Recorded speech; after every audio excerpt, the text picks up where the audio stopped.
जय हिंद दोस्तों, आप सबको इंडिया में जान पर स्वागत है। दोस्तों, आप सब जानते हो अब रसिया और यूक्रेन के जंग और ज़्यादा भयानक होने वाला है, क्योंकि अब यूक्रेन को अमेरिका समेत पश्चिमी देश एडवांस हथियार दे रहे हैं। 300 से 350 किलोमीटर रेंज वाला बैलिस्टिक मिसाइल भी देने की खबर अब आ रहा है।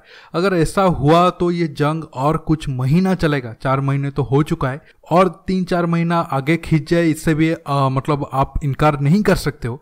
और रसिया बहुत ज़्यादा कोशिश कर रहा है कि ये जंग बहुत जल्द ख़त्म किया जाए, ताकि एक तरीके से उसे और ज़्यादा नुकसान ना हो। हालांकि ऐसा नहीं है कि अमेरिका और पश्चिम देश अगर ज़्यादा सपोर्ट कर भी देते हैं, यूक्रेन ये जंग रसिया को हरा देगा, क्योंकि ऑलरेडी 25% ज़मीन पर रसिया का कब्जा हो चुका है और रसिया उसे एक अलग देश बनाएगा। मतलब कहने के लिए होगा तो वो रसिया का, लेकिन एक अलग बफर जोन बनाएगा और उसका नाम भी नवो रसिया होने वाला है।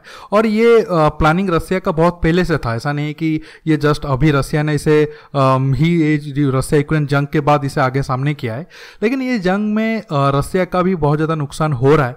अब खबर ये है कि 2 दिन पहले रसिया ने खुद अपना सुखोई 34 जो एक तरीके से आप कह सकते हो हेवी वेट बॉम्बर जेट है, खुद उसे ही शूट डाउन कर दिया है। हालांकि रसिया की कौन से मिसाइल डिफेंस सिस्टम से सुखोई 34 को शूट डाउन किया गया है उसका खुलासा तो नहीं हुआ है, लेकिन ये तो कंफर्म है।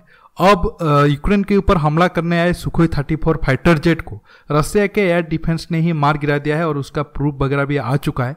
और ये रसिया के लिए बड़ा झटका है, क्योंकि सुखोई 34 अगर आप देखोगे रशियन एयरफोर्स में जो लेटेस्ट फाइटर एयरक्राफ्ट है उसमें से है। सुखोई 57 तो अभी भी प्रोडक्शन लाइन में है। और ये जो फाइटर एयरक्राफ्ट को रसिया ने खुद मार गिराया है, ये भी 1-1.5 साल पुराना फाइटर एयरक्राफ्ट है।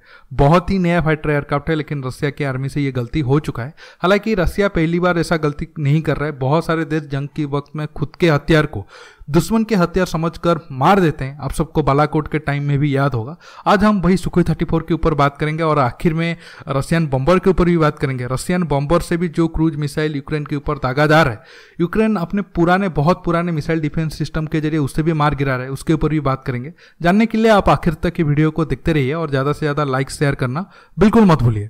देखिए, एक तरीके से आप कह सकते हो जो सुखोई 34 है वो सुखोई 27 का एडवांस वर्जन है। हालांकि रसिया ने उसे सुखोई सीरीज के जो पुराने सुखोई 25 और 24 बोथ है उनको रिप्लेस करने के लिए बनाया है। और 74 के करीब रसिया की एयरफोर्स ने ऑर्डर दिया है और 2027 तक सारे जितने जेट है वो मिल जाएंगे। और 2020 से मिलना शुरू हो गया था। और ये जो जेट क्रैश हुआ है, आप फुटेज और वीडियो वगैरह देख रहे हो, ये 2020 से रसियन के एयरफोर्स में शामिल हुआ है।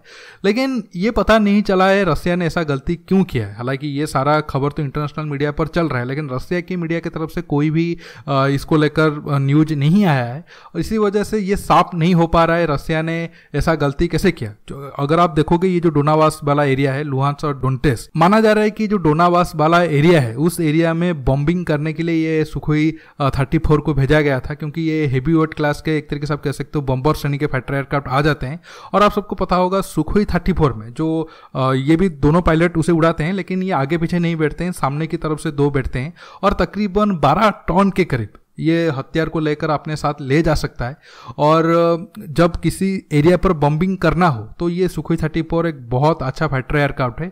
लेकिन प्रॉब्लम ये है कि जो रसिया की उस एरिया में राडार थे या फिर डिफेंस सिस्टम थे वो आइडेंटिफाई नहीं कर पाए। ये जो सुखोई 34 है ये रसिया का ही फाइटर एयरक्राफ्ट है, ना कि यूक्रेन का, और गलती से वो इसे शूट डाउन कर दिया। हालांकि ये कंफर्म नहीं है क्या S-300 के जरिए इसे शूट डाउन किया गया है या फिर रसिया का और कोई short range missile defence system के जरिए इसे शूट डाउन किया गया है।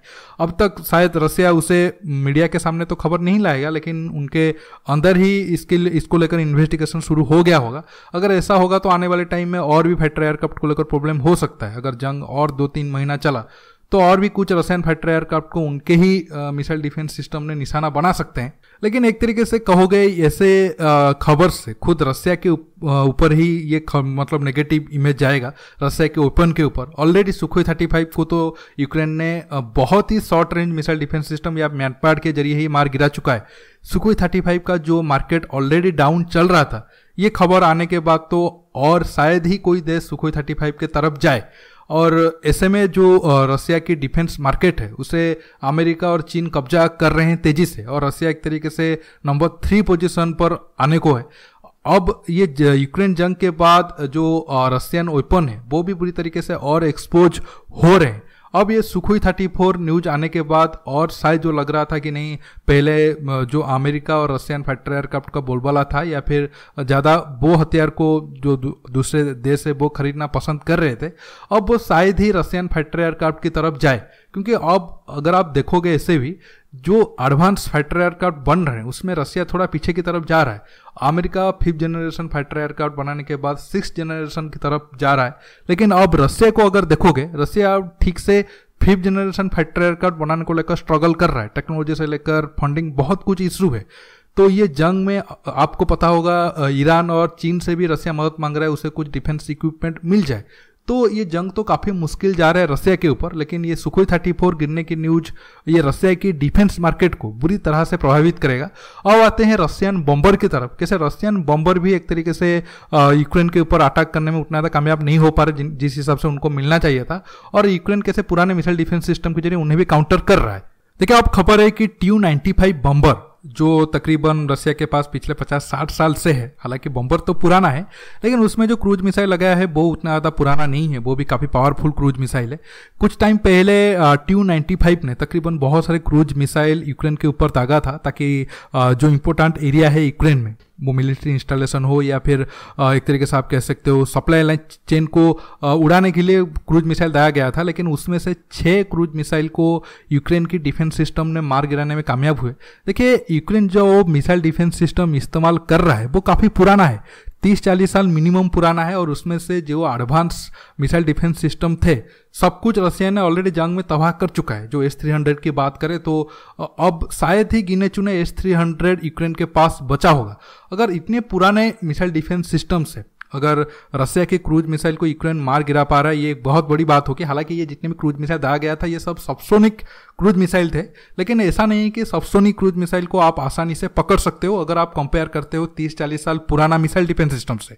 हाँ, अब जो प्रेजेंट टाइम में एडवांस मिसाइल डिफेंस सिस्टम है वो आसानी से सबसोनिक क्रूज मिसाइल को पकड़ सकते हैं, क्योंकि अगर पुराने मिसाइल डिफेंस सिस्टम की बात करें तो सबसोनिक क्रूज मिसाइल स्पीड तो उनका कम होता है, लेकिन ये काफ़ी कम हाइट में फ्लाई कर सकते हैं और मनूवर भी कर सकते हैं। इसी वजह से अब अगर आप एडवांस मिसाइल डिफेंस सिस्टम इस्तेमाल नहीं कर रहे हो तो उनको पकड़ना या फिर उनको मार गिराना बहुत मुश्किल काम है, लेकिन फिर भी यूक्रेन ऐसा करने में कामयाब हो रहा है। और अब लग रहा है रशिया को और ज़्यादा मुश्किल होगा और ज़्यादा ज़मीन कब्जा करने में, क्योंकि जैसे मैंने आपको बहुत शुरू में कहा था, अब अमेरिका समेत वेस्टर्न कंट्री का ये प्लान है, जंग भले ही यूक्रेन हार जाए लेकिन ये जितना ज़्यादा यूक्रेन के जरिए रशिया का नुकसान कर सकते हैं वो करने की कोशिश करेंगे। अब तो अमेरिका, ये भी खबर आ रहा है अमेरिका कुछ फाइटर एयरक्राफ्ट भी यूक्रेन को शायद दे सकता है। देखना होगा, अगर ऐसा होता है तो ये रशिया के लिए और ज़्यादा एक तरीके से आप कह सकते हो जंग जीतने में और ज़्यादा टाइम लगेगा। लेकिन फिर भी जैसे जंग शुरू होने से पहले लग रहा था कि यूक्रेन बस कुछ दिन में रशिया के आगे सरेंडर कर देगा, ऐसा कुछ हुआ नहीं। यूक्रेन के आर्मी या फिर यूक्रेन की जनता के सामने रशिया को बहुत ज़्यादा मुश्किलात का सामना करना पड़ रहा है। हालांकि दोनों का ओरिजिन सेम ही है, लेकिन ये जंग में भले ही रशिया जीते लेकिन यूक्रेन भी टॉप फाइट दे रहा है। दोस्तों, आज के टॉपिक में बस इतना ही।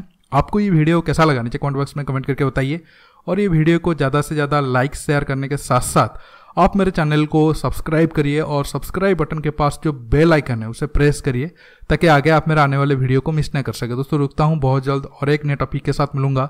नमस्कार, जय हिंद।